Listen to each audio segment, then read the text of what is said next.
नाज़रीन गिरामी अस्सलामु अलैकुम वरहमतुल्लाहि वबरकातुहू। सीधी बात के ताज़ा तरीन प्राइम टाइम में आप लोगों का इस्तकबाल है। नाज़रीन गिरामी, मैं अंसार अज़ीज़ नदवी इस वक्त आप लोगों के सामने कुछ अहम तरीन ख़बरें, कुछ वायरल वीडियोज़ और कुछ तनकीदी तज्ज़िये लेकर के हाजिर हुआ। नाज़रीन गिरामी, तमहीदी तफसीलात में जाने से पहले आप लोगों से जो दरख्वास्त है, और आप लोगों को मालूम है कि इस वक्त हमारा काम कहाँ चल रहा है और ताज़ा बस्ती की ताज़ा तस्वीरें आ चुकी हैं नाज़रीन गिरामी, जहां आपकी अमानतों को हम पहुंचाने की कोशिश कर रहे हैं। आप लोग जानते हैं कि लगातार मुख्तलिफ़ बस्तियों में हमारा ये काम जारी है और ज़रूरतमंदों तक पहुंचाने का इस सिलसिला राशन की जो है सूरत में इस वक्त जो है लगातार जारी है।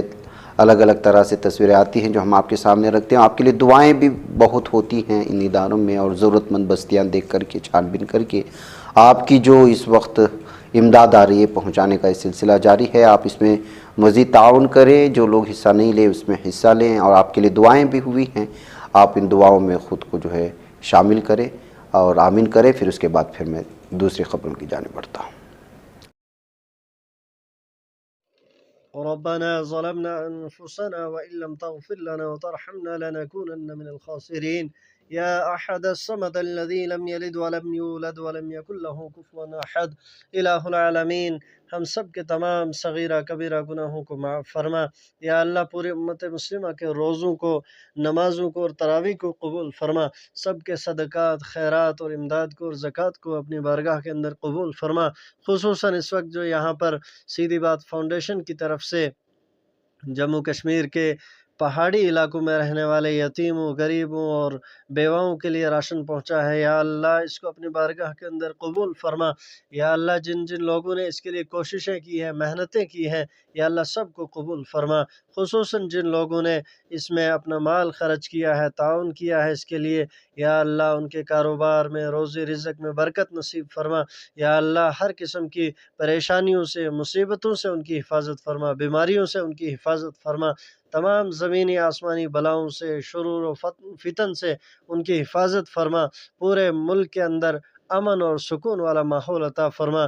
खुसूसन हमारी रियासत के अंदर अमन और सुकून वाला माहौल अता फ़रमा। या अल्लाह, या अल्लाह, सीधी बात के जितने भी नाज़रीन हैं, माविनीन हैं, या अल्लाह उनके मुखलिसीन, मुहिब्बीन, दोस्त अहबाब, या अल्लाह सबको जज़ाए खैर अता फ़रमा, सबको बरकतें अता फ़रमा। मौलाना अंसार अज़ीज़ नदवी साहब को इसका अजर अज़ीम अता फ़रमा। नाज़रीन गिरामी, आप तो जानते हैं कि आपको इस सिलसिले में हिस्सा लेने के लिए क्या करना है। नीचे व्हाट्सएप का नंबर दिया जा रहा है, उस पर अगर आप मैसेज करेंगे तो आपको सारी तफसीलात मिल जाएंगी। आइए ख़बरों की जानिब बढ़ते हैं, और सबसे पहले ख़बर इस वक्त मैं आपके सामने जो रखने जा रहा हूँ वो मरकज़ी वज़ीर और मुजफ्फरनगर से बीजेपी उम्मीदवार संजीव बालियान के काफ़िले पर हफ्ते को हमला किया गया है। लोकसभा इंतखाबात 2024 की मुहिम के दौरान कई लोगों ने मुबैना तौर पर उनके काफ़िले पर पथराव किया, तमाम हामियों ने बीजेपी लीडर को बहिफाजत बचा लिया है। उन्हें दूसरी गाड़ी में उनके घर को वापस भेज दिया गया। हमलावर खेतों से फरार हो गए। गाज़ियाबाद में इंतखाबी मुहिम के दौरान कुछ लोगों ने बीजेपी उम्मीदवार अतुल गर्ग से हाथापाई की। इससे पहले बागपत में बीजेपी और आरएलडी कारकुनों के दरमियान झड़प हुई थी। गांव के लोगों ने बीजेपी के कई लीडरों को मारा पीटा। पुलिस हुक्काम को खतौली थाना इलाके के तहत मदकरमपुर गांव में रात तकरीबन 8:30 बजे पथराव की इत्तला मिली थी। नाज़रीन गिरामी, इस जो है तफसीलात से आप अंदाज़ा लगा सकते हैं कि बीजेपी के लीडरान के खिलाफ यूपी में किस तरह का गुस्सा पाया जा रहा है। मंदिर दिखा दिखा करके लोगों को बेवकूफ़ बनाने की कोशिशें इस वक्त जिस तरह से तेज़ी से जो है वो फेल होती हुई नज़र आ रही हैं, उसकी ताज़ा मिसाल है। कहीं बीजेपी में अंदरूनी सतह पर बहुत ही ज़्यादा खाना जंगी है। मैं इसकी कई मिसालें पेश कर चुका हूँ, ख़बरें सुना चुका हूँ। ये ताज़ा है जहाँ मुजफ्फरनगर में बीजेपी के उम्मीदवार संजीव बालियान के काफ़िले पर हमला किया गया। इससे ज़मीनी सतह पर इस वक्त लोगों का रुझान क्या है वो आपको जो है पता चल जाएगा, और इंडिया ब्लॉक किस तरह से मजबूत होता जा रहा है उसकी भी ताज़ा मिसाल आज दिल्ली में जो बहुत बड़ा इंडिया अलायंस का प्रोग्राम हो रहा है उससे आप अंदाज़ा लगा सकते हैं कि बहुत बड़ी तादाद में इस वक्त जमा हुई हैं।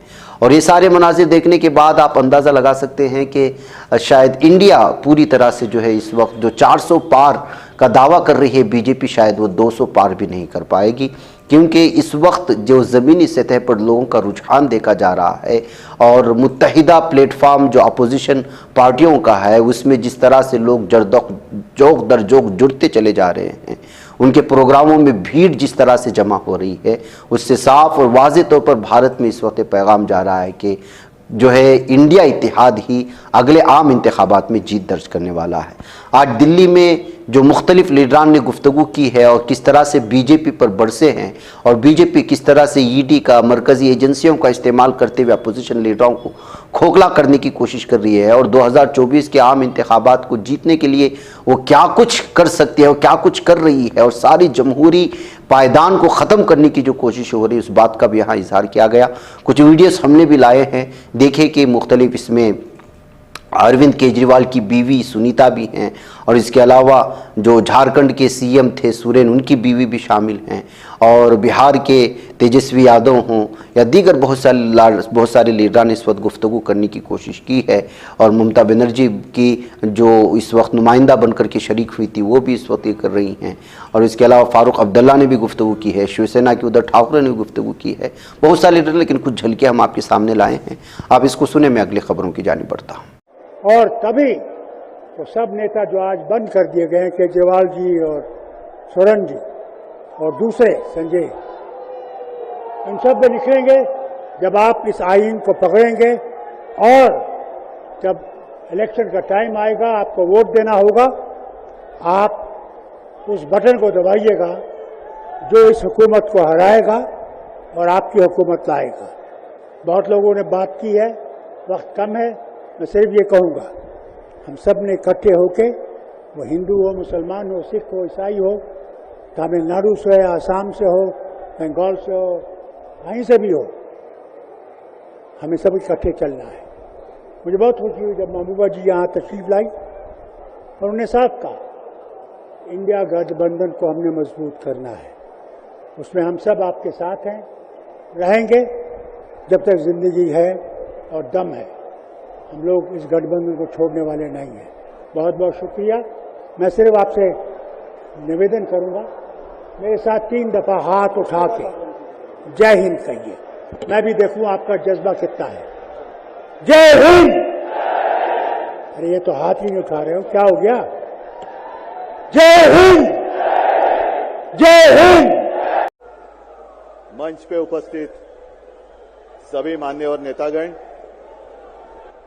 और मेरे सामने लाखों की संख्या में उपस्थित मेरे देशभक्त, देशप्रेमी भाई और बहनों, हम सबको पता है कोई चुनावी रैली नहीं है। अपनी 2 बहनें हिम्मत से लड़ रही है। अगर बहन हिम्मत से लड़ रही है तो भाई कैसे पीछे रहेगा? और इसलिए हम सब दोनों अपनी जो बहनें हैं, कल्पना जी हैं, सुनीता जी हैं, आप चिंता मत करो, सिर्फ हमें नहीं, पूरा अपना देश, हिंदुस्तान आपके साथ में है। देश में जो स्थिति है मैं दोहराना नहीं चाहूंगा। कुछ दिन पहले आशंका थी कि क्या हमारा देश तानाशाही की ओर चल रहा है, लेकिन अब वो आशंका नहीं रही, अब वो सच्चाई है।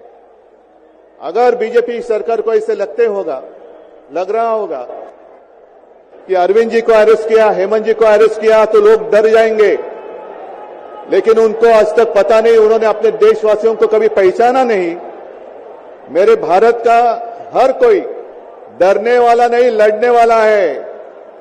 और अगर हिम्मत है तो बाकी आपकी सारी एजेंसीज हैं, ईडी, सीबीआई, इनकम टैक्स, जैसे हम इंडिया गठबंधन बनाकर सबके सामने आए हैं, अगर आप में हिम्मत है तो बीजेपी को मैं कहता हूं, चुनौती देता हूं कि बाकी सारी लोगों को छोड़ दो, आप सीधा आपके बैनर पर लगा दो कि बीजेपी के साथ जो 3 साथी पार्टी है वो ईडी, इनकम टैक्स और सीबीआई है।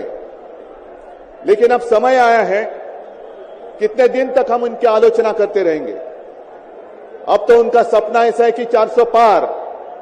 मैं पूरे देश को आह्वान करना चाहता हूं कि एक व्यक्ति और एक पार्टी की सरकार देश के लिए खतरनाक हो गई है और अब वो समय आया है कि एक पार्टी और एक व्यक्ति की सरकार नहीं चलेगी।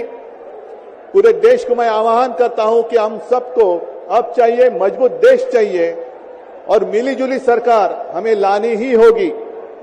देश में जितने सारे प्रांत है, जितने सारे राज्य हैं, उनका सम्मान करने वाली सर्वतोमुखी सरकार अगर हम लाते हैं तो ही देश बच सकता है, नहीं तो फिर आपका सवाल है, आपका भविष्य आप किसके हाथ में देना चाहते हो। हम सारे आए हैं चुनाव के प्रचार के लिए नहीं आए हैं, हम प्रजातंत्र की रक्षा के लिए आए हैं। और कैसी सरकार है, अरविंद जी के ऊपर इल्जाम लगा दिया, डाल दिया जेल में, हेमंत जी के ऊपर इल्जाम लगा दिया, डाल दिया जेल में। ये कौन सा तरीका है? इनके पास जितने सारे लोग हैं, मैं आपके सामने आने से पहले कुछ पत्रकारों के साथ वार्तालाप कर रहा था और उन्होंने कहा कि उद्धव जी अब उन्होंने इनको साथ में ले लिया, उनको साथ में ले लिया। जिनके ऊपर भ्रष्टाचार के आरोप खुद भाजपा ने लगाए थे, उनको उन्होंने वॉशिंग मशीन में डालकर साफ सुथरा नैला धोला कर अपने मंच पर विराजित कर दिया। तो आप क्या विश्वास रख सकते हैं? जितने देश में भ्रष्ट लोग हैं, उन सारे लोगों को इकट्ठा लेकर बीजेपी देश को विकास के राह पर लेके जा सकता है, भ्रष्ट लोग देश का विकास कर सकते हैं। तो ये सारी उनकी जो बातें हैं, आज जो अपनी रैली है, किसी ने कहा कि बीजेपी ने इस रैली को ठगों का मेला कहा है। क्या आप सारे लोग ठग हैं? मेरे देश के वासी, मेरे देश प्रेमी लोग क्या ठग हैं? ये तो भ्रष्ट लोग हैं, भ्रष्टाचारी लोग हैं जो भाजपा में है, जुमलेबाज लोग हैं। और मैं ये भी जानता हूं, मुझे याद है कि कुछ दिन पहले उत्तर भारत के सारे किसान दिल्ली आना चाहते थे, नहीं आने दिया। उनके जो रास्ते थे उसमें खिले डाल दिए, उनके ऊपर टीयर गैस छोड़ा, लाठीचार्ज किया। तो मैं पूरे देश के किसानों का आह्वान करता हूं, आप अन्नदाता हो, आप अन्नदाता हो, अन्नदाता देवो भव हमारी संस्कृति है। जो सरकार किसानों को आतंकवादी मानते हैं और जो सरकार किसानों को दिल्ली आने से रोकती है, तो पूरे अब समय है कि पूरे देश के किसानों ने किसानों को आतंकवादी समझने वाली भाजपा सरकार को दिल्ली आने से रोकना होगा। जैसे आपकी राह, उन्होंने आपके रास्ते दिल्ली आने से रोकी थी, वैसे अब किसानों ने बीजेपी को दिल्ली आने से रोकना ही होगा। और एक नारा जो मैंने मुंबई में दिया था, वो जो कहते हैं कि आपकी बार 400 पार, मैं आपको आह्वान करता हूं कि जहां से आप आए हुए हैं, आप जाओ, अपने घर पे जाओ, जहां भी जाएंगे, गांव में जाओ, लेकिन एक नारा आपको देना होगा तानाशाही के खिलाफ, अब की बार भाजपा तड़ी पार, अब की बार भाजपा तड़ी पार। और ऐसे तानाशाही करने वाली सरकार अब हम दिल्ली आने नहीं देंगे, यही शपथ लेकर आगे हमें जाना होगा। और फिर से एक बार सुनीता जी, कल्पना जी, आप चिंता मत करो, पूरा देश आपके साथ है, आप लड़ाई जीतेगी और हम सब लड़ाई जीतेंगे, प्रजातंत्र जीतेगा। जय हिंद, जय महाराष्ट्र। जैसे मेरे वरिष्ठ नेता डेरेक ओब्रायन ने बताया, तृणमूल कांग्रेस और ममता बनर्जी की तरफ से मैं कहना चाहती हूं कि ऑल इंडिया तृणमूल कांग्रेस का पूरा समर्थन, ममता बनर्जी का पूरा समर्थन अरविंद केजरीवाल जी के साथ है, आम आदमी पार्टी के साथ है। मैं ये भी दोहराना चाहती हूं कि ऑल इंडिया तृणमूल कांग्रेस पूरी की पूरी तरफ से हम इंडिया अलायंस में शामिल हैं। और आप लोगों ने गोविंदा का फिल्म का एक गाना सुना होगा कि तुम तो धोखेबाज हो, वादा करके भूल जाते हो। रोज रोज मोदी जी तुम ऐसा करोगे, रोज रोज मोदी जी तुम ऐसा करोगे, जनता जो रूठ गई तो हाथ मलोगे। अरे तुम तो धोखेबाज हो, वादा करके भाग जाते हो। तो आप, मैं भारत की 50% महिला आबादी एवं 9% आदिवासी समाज के आवाज के रूप में आप सभी के समक्ष खड़ी हूं। आज अपनी बात कहने के पूर्व मैं बाबा तिलका मांझी, बिरसा मुंडा, सिद्धू कान्हू फूलो जानो, खंडा भील जैसे वीर वीरांगनाओं को नमन करती हूं। हम आदिवासियों की कहानी लंबे संघर्षों एवं कुर्बानियों की कहानी है और हमें अपने महापुरुषों एवं वीरांगनाओं पर गर्व है, क्योंकि हमारी इतिहास, आदिवासी इतिहास, शताब्दियों के प्रतिशोध संघर्ष की आग से तपा हुआ, खून से लिखा हुआ इतिहास है, जिसे हमें सारे आदिवासियों पर गर्व है। आज इस मंच पर मंचासीन आदरणीय सभी माननीय गण को और खासकर हमारे साथी आम आदमी पार्टी के नेता, कार्यकर्ता गण, खास करके सुनीता मैम जी को और यहाँ उमड़ा ये जन सैलाब, आप सभी को हुल जोहार है। आज ये उमड़ा ऐतिहासिक इस मैदान में सैलाब इस बात की गवाही दे रहा है कि लोकतंत्र को खत्म करने के लिए जिस तरीके से तानाशाह ताकतों ने अपना कदम बढ़ाया है, उसको अंत करने के लिए ये संकल्प सभा यहाँ पे आमंत्रित हुई है, जिसमें आप सभी जन भारत के हर एक देश, हर एक प्रांत से आए हुए हैं। आप सभी को बहुत बहुत शुक्रिया। नाज़रीन गिरामी, ओवैसी को यूपी में कुछ सहारा मिलने की खबरें आ रही हैं। जी हाँ, पल्लवी पटेल की पार्जती से इस वक्त जो है उनका गठबंधन हुआ है और वो वहाँ से इस वक्त सपोर्ट मिलेगा ओवैसी पार्टी का। जी हाँ, अखिलेश यादव के साथ सीटों पर इख्तिलाफ के बाद अपना दल कमीरावादी AIM के साथ मिलकर आइंदा लोकसभा इंतखाबात में हिस्सा लेगी। लखनऊ में होने वाली प्रेस कॉन्फ्रेंस में इसकी बाकायदा मंजूरी दे दी गई। इस दौरान ये खबरें भी आई कि पल्लवी पटेल मायावती के साथ बातचीत कर रही हैं और वो BSP के साथ मिलकर इलेक्शन लड़ेंगे, लेकिन ऐसा नहीं हुआ। इस इत्तेहाद का बाज़ाब्ता ऐलान आज लखनऊ में हुआ। असदुद्दीन ओवैसी और पल्लवी पटेल की मुश्तरका प्रेस कॉन्फ्रेंस में जो है इस इत्तेहाद के जरिए यूपी में 2 दर्जन से ज़्यादा सीटों पर उम्मीदवार खड़ा करने की तैयारी की जा रही है। यानी MIM और पल्लवी पटेल की पार्टी मिलकर के इस वक्त जो है यूपी में एक बार फिर 4th फ्रंट बनाने की कोशिश हो रही है, ये कहा जा सकता है, इसलिए कि इनको जो है इस वक्त सीट नहीं मिली थी SP में। इधर नाज़रीन गिरामी, खबर आ रही है कि मुख्तार अंसारी की मौत पर साबिक DGP के कुछ सवालात आए हैं। जी हाँ, मुख्तार अंसारी का जुमेरात को बांदा मेडिकल कॉलेज में एक ऐसे वक्त में इंतकाल हुआ जब यूपी समेत पूरे मुल्क में आम इंतखाबात हो रहे हैं और इसकी सारी चीज़ें आप लोग जिस तरह से सामने आई और कल तदफीन और उसके बाद की भी तस्वीरें हमने आप लोगों के सामने दिखाया और जनाजे में कितनी बड़ी तादाद में लोगों ने शिरकत की उसकी भी तस्वीरें हमने लगाई। अब यूपी के साबिक DGP सिलखान सिंह ने मुख्तार की मौत पर कई सवाल उठाए। उनका एक वीडियो वायरल हो रहा है जिसमें उन्होंने मुख्तार मौत उससे जुड़े मामलों को उंगली उठाई है, लेकिन रियासत के आला पुलिस अफसरान इस पर खामोश हैं। मुख्तार अंसारी की मौत को लेकर गाजीपुर, मऊ, बांदा, वाराणसी वगैरह में पुरअमन कशीदगी है। हुकूमत ने इन अजला में दफ़ा 144 नाफिज की है। दरहकीकत जब मुख्तार को सुपुर्द खाक किया गया तो गाजीपुर के लोगों में ज़िला इंतज़ामिया को लेकर के रवैये को लेकर काफ़ी नाराज़गी है। DM ने आखिरी वक्त में मजहबी रसूमात को होने से रोकने की कोशिश की। मुख्तार के भाई अफजाल अंसारी ने एतराज़ किया तो DM ने कानूनी कार्रवाई की धमकी दे डाली। ये सब कैमरे पर लाइव रिकॉर्ड किया गया। इस वाक़े ने लोगों के गुस्से में भी इजाफा कर दिया कि आदमी के जनाजे में लोग शरीक होना चाहते हैं, उनकी मोहब्बत का तकाजा है, उनके साथ जो अकीदतमंदी थी, उन्होंने जो गरीबों को सपोर्ट किया था, उसकी वजह से उनके जनाजे में बहुत बड़ी तादाद में लोग, उनके चाहने वाले जो है वो शरीक हो रहे थे। लेकिन देखिए कि किस तरह गुंडागर्दी दिखाई गई। ये सारी चीज़ें जो है वो वीडियो कैमरा में कैद भी हुए। इससे आप अंदाज़ा लगा सकते हैं कि इस वक्त ये कत्ली है या कत्ल करवाया गया है, जहर दिया गया है या जो कुछ भी है वो तहकीक के बाद सामने आएगी अगर वाकई में मुनसिफाना तौर पर इसकी तहकीक होगी। नाज़रीन गिरामी, उधर अमरीका इसराइल की मदद के लिए गज़ा जाने वाले बहरी जहाज़ से मुजाहिरीन ने खुद को बांध लिया है। अमेरिका से खबर आ रही है किस तरह से इस वक्त गज़ा पट्टी में जो है जारहियत जारी है सहनी दरिंदों की। हम बारहा हर प्राइम टाइम में वहाँ की खबरें सामने रखते हैं और इसलिए नहीं रखते कि जो है आपको मायूस कर दें और बार बार की वहाँ की खबरें दिखा कर के आपके दिल का हल्कान करें।